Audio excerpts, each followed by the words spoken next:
ప్రస్తుతం ఒంగోలు కనుక తీసుకున్నట్లయితే ఆర్యవైశ్యులకే ఒంగోలు ఆర్యవైశ్యులకే ప్రత్యేకంగా కూడా ఆర్యవైశ్య కార్పొరేషన్ చైర్మన్ పదవి అనేది గత 3 టైమ్స్ అంటే 2018లో అది ప్రారంభమైతే అప్పట్లో సిద్ధ వెంకటేశ్వరరావు గారికి కూడా చంద్రబాబు నాయుడు గారు అప్పుడు తెలుగుదేశం పార్టీ అధికారంలో ఉన్నప్పుడు ఆయనకి ఇవ్వడం జరిగింది.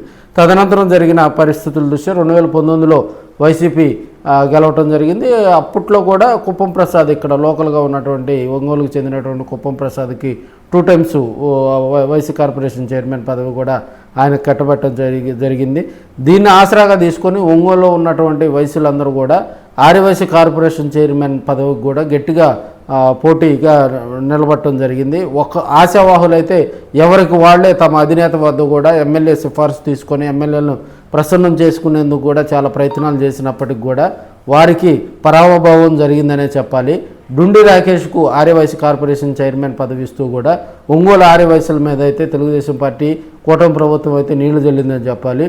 ఎట్టలేదన్నా కూడా ఆర్యవైశ్య కార్పొరేషన్ చైర్మన్ పదవి ఒంగోలుకే వస్తుందని చెప్పి చాలామంది ఆశలు పెట్టుకున్నటువంటి వైశ్య సోదరులకైతే నిరాశే జరిగిందని కూడా కొంతమంది రాజకీయ విశ్లేషకులు అయితే చెప్తా ఉన్నారు.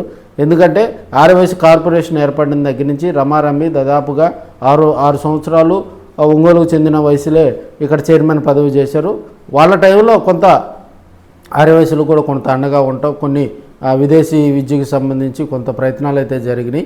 మరి ఇప్పుడున్న పరిస్థితుల్లో ఆ పదవి డుండి రాకేష్ ఎగరేసుకొని పోవడంతో ఇక్కడున్న లోకల్గా ఉన్నటువంటి తెలుగుదేశం పార్టీ ఆర్యవైశ్యులు కూడా, ఎందుకంటే ఒంగోలు ఆర్యవైశ్యులకు ఒక ప్రాముఖ్యత ఉంది, ఇక్కడ వాళ్ళందరూ కూడా ఐక్యంగా ఉంటారు కాబట్టి పార్టీ ఏదైనా కూడా కొన్ని కార్యక్రమాల్లో అందరూ కలిసికట్టుగా పనిచేసుకొని ముందుకెళ్ళే పరిస్థితుల దృష్ట్యా కూడా ఆర్యవైశ్యులకు ఆ పదవి దక్కకపోవడంతో ఒంగోలులో కొంత నిరాశ చెందారని కూడా మనం తెలియజేసుకోవచ్చు. మరి రాబోయే రోజుల్లో దీనికి మించిన పదవి ఆర్యవైశ్యులకు వస్తుందా అనేది కూడా కొంత రాజకీయ చర్చ అయితే నడుస్తూ ఉంది. ఎందుకంటే ఇంకా కొన్ని పదవులు కీలక పదవులు ఉన్నాయి కాబట్టి వాటిల్లో వీళ్ళకు ప్రాధాన్యం కల్పించేందుకు కూడా కొంత సిఫార్సులు అయితే ఇప్పటికే రాష్ట్ర పార్టీకి వచ్చినాయి అని కూడా తెలియజేస్తూ ఉన్నారు.